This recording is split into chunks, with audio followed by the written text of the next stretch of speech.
As long as I'm president of the United States, Iran will never be allowed to have a nuclear weapon. Good morning. I'm pleased to inform you the American people should be extremely grateful and happy. No Americans were harmed in last night's attack by the Iranian regime. We suffered no casualties. All of our soldiers are safe, and only minimal damage was sustained at our military bases. Our great American forces are prepared for anything. Iran appears to be standing down, which is a good thing for all parties concerned and a very good thing for the world. No American or Iraqi lives were lost because of the precautions taken, the dispersal of forces, and an early warning system that worked very well. I salute the incredible skill and courage of America's men and women in uniform. For far too long, all the way back to 1979 to be exact, nations have tolerated Iran's destructive and destabilizing behavior in the Middle East and beyond. Those days are over. Iran has been the leading sponsor of terrorism, and their pursuit of nuclear weapons threatens the civilized world.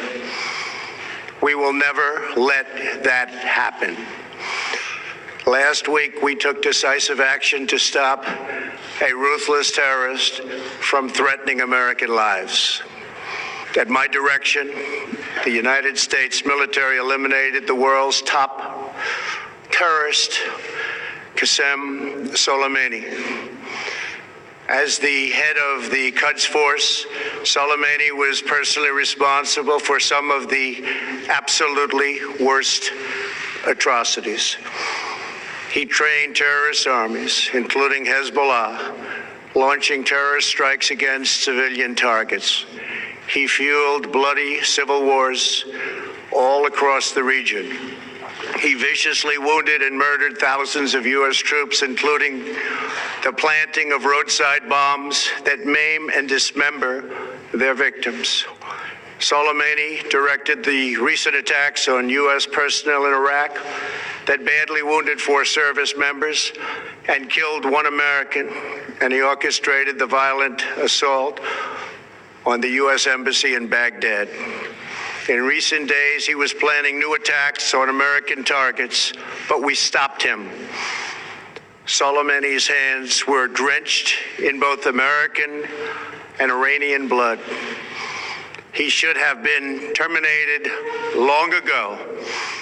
By removing Soleimani, we have sent a powerful message to terrorists. If you value your own life, you will not threaten the lives of our people.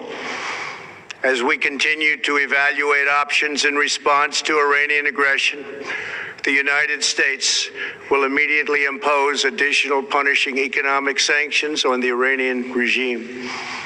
These powerful sanctions will remain until Iran changes its behavior. In recent months alone, Iran has seized ships in international waters, fired an unprovoked strike on Saudi Arabia, and shot down 2 U.S. drones. Iran's hostilities substantially increased after the foolish Iran nuclear deal was signed in 2013. And they were given $150 billion, not to mention $1.8 billion in cash. Instead of saying thank you to the United States, they chanted death to America. In fact, they chanted death to America the day the agreement was signed.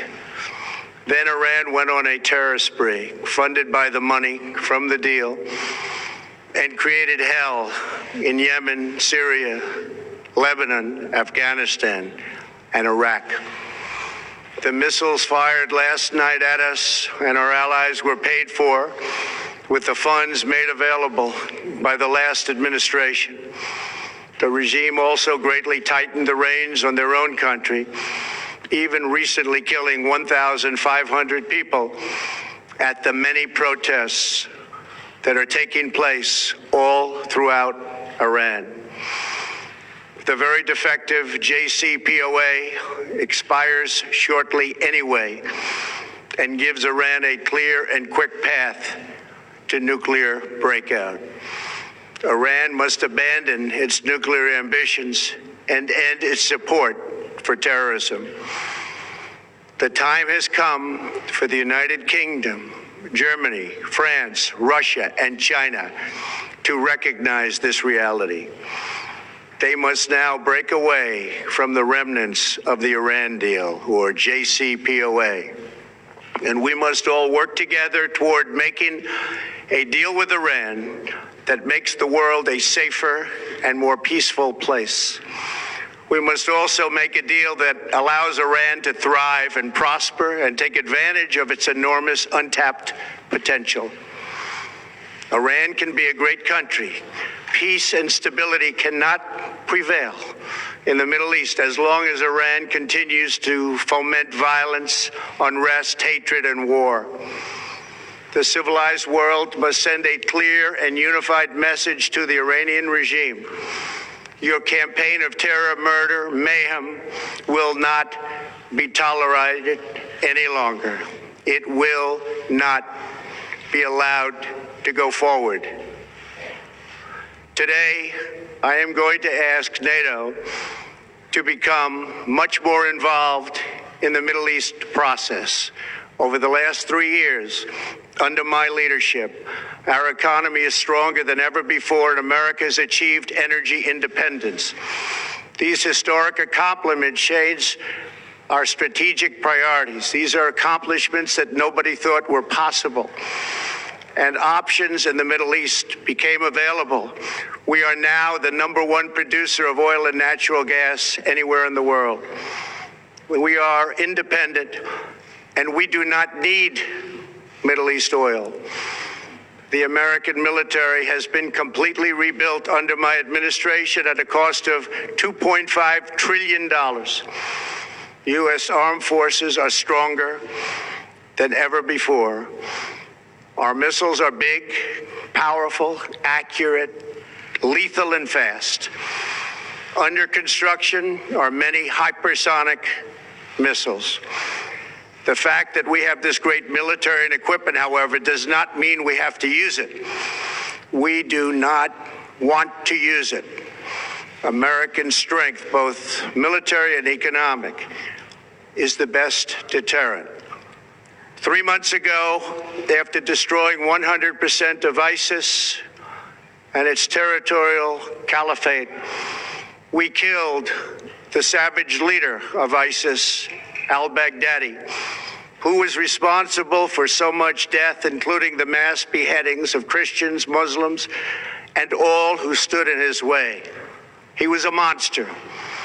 Al-Baghdadi was trying again to rebuild the ISIS caliphate and failed. Tens of thousands of ISIS fighters have been killed or captured during my administration. ISIS is a natural enemy of Iran. The destruction of ISIS is good for Iran, and we should work together on this and other shared priorities. Finally, to the people and leaders of Iran, we want you to have a future, and a great future, one that you deserve, one of prosperity at home and harmony with the nations of the world. The United States is ready to embrace peace with all who seek it. I want to thank you, and God bless America. Thank you very much. Thank you. Thank you. Mr. President, have it all be well.